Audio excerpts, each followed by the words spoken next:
नमस्कार, आप देख रहे हैं एसबीटी न्यूज़। पेश है 30 जुलाई शनिवार सुबह 8:15 बजे राजस्थान की बड़ी खबरें। राजस्थान में मल्टी स्टोरी बिल्डिंग में फ्लैट खरीदना अब 1 लाख रुपए तक सस्ता हो गया है। सरकार ने फ्लैट की लीज डीड पर लगने वाली स्टैंप ड्यूटी 6% से घटाकर 4% तक कर दी है। ऐसे में लोगों को 1 लाख रुपए तक का फायदा होगा। वहीं सीनियर सिटीजन को शहर में प्लॉट खरीदने पर भी लगने वाली लीज डीड पर स्टैंप ड्यूटी को 1% तक कम कर दिया, जिससे 75,000 रुपए तक की बचत होगी। सरकारी निकायों और प्राइवेट बिल्डर की बिल्डिंग में ये छूट मिलेगी। 50 लाख रुपए तक के फ्लैट की खरीद पर राजस्थान सरकार ने ये छूट लागू की है। इससे सीधा फायदा फ्लैट खरीदने वालों को होगा और 1 लाख रुपए बचेंगे। सरकार ने सीनियर सिटीजन को शहरी निकायों के जरिए बेचे गए प्लॉट की लीज डीड पर स्टैंप ड्यूटी 6 की जगह 5% कर दी। वहीं प्लॉट के रजिस्ट्रेशन फीस भी 1 से घटाकर 0.5% तक कर दी है।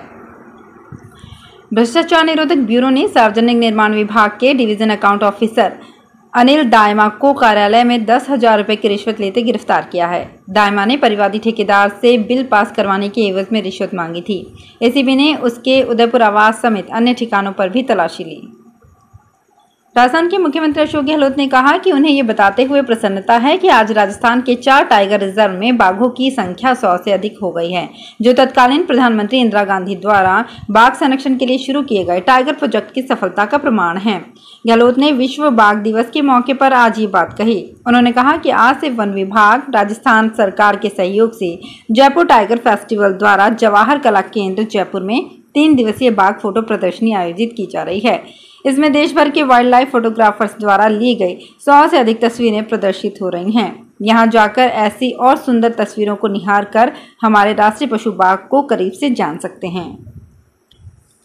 राजस्थान में शैक्षणिक सत्र शुरू हुए 1 माह गुजर चुका है। सरकार की ओर से 1ली से 8वीं तक के विद्यार्थियों को यूनिफॉर्म देने की घोषणा की गई थी, लेकिन अभी तक किसी को ये जानकारी नहीं है कि यूनिफॉर्म कैसी होगी, कपड़ा कौन देगा, सिलाई के रुपए दिए जाएंगे या यूनिफॉर्म रेडीमेड दी जाएगी। सरकार की ओर से यूनिफॉर्म कपड़ा सप्लाई के लिए 300 करोड़ रुपए की निविदाएं जरूर जारी की गई हैं। ऐसे में कपड़ा सप्लाई करने वाली औद्योगिक नगरी भीलवाड़ा के उद्यमी भी असमंजस में हैं। यूनिफॉर्म को लेकर पाली जिले के कक्षा 1 से 8 तक के 1,94,814 विद्यार्थी इंतजार कर रहे हैं। राजस्थान में मानसून की महर कुछ कमजोर पड़ गई है, लेकिन अगले सप्ताह से पूरे प्रदेश में झमाझम बारिश का दौर शुरू होगा। मौसम विभाग की माने तो 3 अगस्त से बारिश का नया सिस्टम सक्रिय होगा, जिसके चलते प्रदेश के करीब सभी जिलों में अच्छी बारिश दर्ज होगी। वैसे भी अगस्त में मानसून की महर ज्यादा रहती आई है। मौसम केंद्र जयपुर के निदेशक RS शर्मा के अनुसार साउथ राजस्थान में पिछले दिनों से बना हुआ भारी बारिश का सिस्टम खत्म हो चुका है और अगले 4 दिनों तक बारिश का सिस्टम कमजोर होगा। इसके चलते कुछ स्थानों पर ही हल्की से मध्यम दर्जे की बारिश होगी। राजस्थान में 3 से 4 अगस्त के बीच बारिश का नया सिस्टम सक्रिय होगा, जिसके चलते सप्ताह भर तक भारी बारिश दर्ज होने की संभावना है। जोधपुर में सुरसागर में खरबूजा बावड़ी और आसपास के क्षेत्र में जलभराव के खिलाफ क्षेत्रवासियों का गुस्सा फूट पड़ा और वे मुख्य सड़क पर धरना देकर बैठ गए। सुरसागर में खरबूजा बावड़ी का पानी ओवरफ्लो चल रहा है। यहां पानी घरों में घुस गया। वहीं रावटी क्षेत्र में भी पानी भरा हुआ है। शुक्रवार को जब क्षेत्रवासियों को जिला प्रभारी मंत्री डॉक्टर सुभाष गर्ग के जोधपुर दौरे की सूचना मिली, तो ये लोग रामद्वारा के बाहर मुख्य सड़क पर धरना देकर बैठ गए। बाद में जिला प्रभारी मंत्री डॉक्टर सुभाष गर्ग ने उनसे समझाइश की और समस्या समाधान की आश्वासन दिया। इसके बाद लोगों ने धरना समाप्त किया। जोधपुर के पूर्व उप CMHO डॉक्टर सुरेंद्र सिंह चौधरी को पिछले 4 साल से सेवानिवृत्ति परिलाभ नहीं दिए जाने पर उनकी ओर से पेश अवमानना याचिका में चिकित्सा विभाग द्वारा झूठा शपथ पत्र पेश करने पर राजस्थान हाईकोर्ट ने नाराजगी जताई है। हाईकोर्ट ने न्यायाधीश विजय बिश्नोई, चिकित्सा विभाग जयपुर के निदेशक डॉक्टर KK शर्मा को अगली सुनवाई पर व्यक्तिगत रूप से उपस्थित रहने के निर्देश दिए हैं। अगली सुनवाई 4 अगस्त को होगी। राजस्थान के शिक्षा मंत्री डॉक्टर BD कल्ला आज शनिवार रात्रि 9:40 पर जयपुर से रेल मार्ग से प्रस्थान कर रविवार को प्रातः 4:10 बजे बीकानेर पहुंचेंगे। शिक्षा मंत्री रविवार और सोमवार को स्थानीय कार्यक्रमों में भाग लेने के बाद सोमवार रात्रि 11:20 पर रेल मार्ग से जयपुर के लिए प्रस्थान करेंगे। अल्पसंख्यक मामलात, वक्फ, उपनिवेशन, कृषि सिंचित क्षेत्र विकास एवं जल उपयोगिता विभागीय राज्य मंत्री और जिले के प्रभारी मंत्री डॉक्टर सुभाष गर्ग ने शुक्रवार को जोधपुर शहर एवं जिले में बारिश से हुए नुकसान का जायजा लिया। जिला प्रभारी मंत्री डॉक्टर सुभाष गर्ग ने जनता कॉलोनी खेतानाड़ी क्षेत्र में अतिवृष्टि के दौरान क्षतिग्रस्त हुए मकान का अवलोकन किया। फिर उन्होंने MGH हॉस्पिटल पहुंचकर हादसे में घायल हुई बच्ची से मुलाकात कर उसकी कुशलक्षेम जानी। उन्होंने चिकित्सकों से घायल के उपचार संबंधी जानकारी ली। प्रभारी मंत्री डॉक्टर सुभाष गर्ग ने अतिवृष्टि प्रभावित डरबी कॉलोनी बासनी क्षेत्र का अवलोकन भी किया।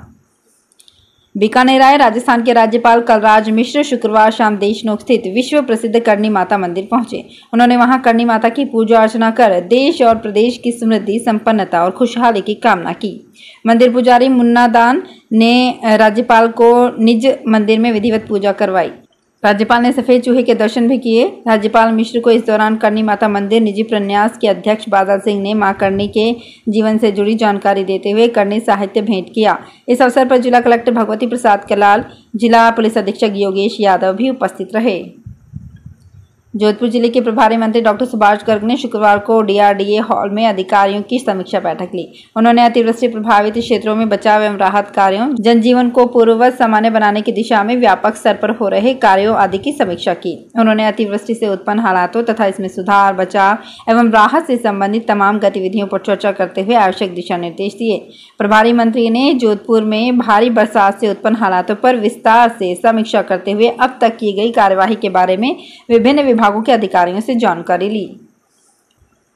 बीकानेर में राज्यपाल कलराज मिश्र ने शुक्रवार को बीकानेर में महाराजा गंगा सिंह विश्वविद्यालय के कुलपति प्रोफेसर विनोद कुमार सिंह, स्वामी केशवानंद राजस्थान कृषि विश्वविद्यालय के कुलपति प्रोफेसर रक्षपाल सिंह, राजूवास कुलपति प्रोफेसर सतीश कुमार गर्ग, बीकानेर तकनीकी विश्वविद्यालय के कुलपति प्रोफेसर अम्बरीश विद्यार्थी के साथ संक्षिप्त समीक्षा बैठक की।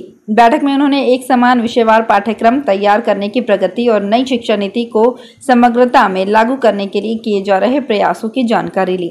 उन्होंने शेष विश्वविद्यालयों को भी संविधान पार्क का कार्य शीघ्र पूरा करवाने के निर्देश दिए। उन्होंने सामाजिक सहभागिता के अंतर्गत गोद लिए गए गाँवों में करवाए जा रहे कार्यों की भी जानकारी ली। केंद्रीय जल शक्ति मंत्री गजेंद्र सिंह शेखावत शुक्रवार को अपने संसदीय क्षेत्र की शेरगढ़ विधानसभा क्षेत्र के प्रवास पर रहे। शेखावत ने झिंझियाली में सुमेरा राम सारण एवं मेरिया राम सिंह नगर में नरपत सिंह की शोक सभा में शामिल हुए। भरतपुर के होनहार ने अपनी प्रतिभा की छाप छोड़ी है। इस प्रतिभा के बलबूते उन्हें एक निजी कंपनी ने 1 करोड़ रुपए सालाना से ज्यादा का जॉब ऑफर किया है। भरतपुर के सार्थक भारद्वाज को कंपनी ने ये ऑफर दिया है। सार्थक RBM अस्पताल में वरिष्ठ फिजिशियन डॉक्टर विवेक भारद्वाज के पुत्र हैं। Car data and analytics software company motor Q ने वेल्लोर इंस्टीट्यूट ऑफ टेक्नोलॉजी की कंप्यूटर साइंस इंजीनियरिंग अंतिम वर्ष के दो छात्रों को 1 करोड़ से ज्यादा का सालाना पैकेज पर जॉब ऑफर दिया है। जोधपुर जिले में शेरगढ़ क्षेत्र में बस्तवा में गोतावर राय माताजी मंदिर में विशाल बांध का निर्माण कार्य प्रगति पर है। इसके आसपास अधिकांश एनीकट का निर्माण कार्य लगभग पूर्णता की ओर है।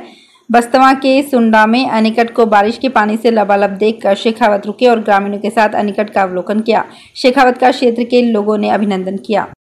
तो फिलहाल इस बुलेटिन में इतना ही। फिर हाजिर होंगे कुछ और बड़ी खबरों के साथ। अगर आप भी अपने आसपास की छोटी बड़ी और महत्वपूर्ण खबरों से अपडेट रहना चाहते हैं तो सब्सक्राइब कीजिए हमारे चैनल SPT न्यूज को और प्रेस कीजिए बेल आइकन पर।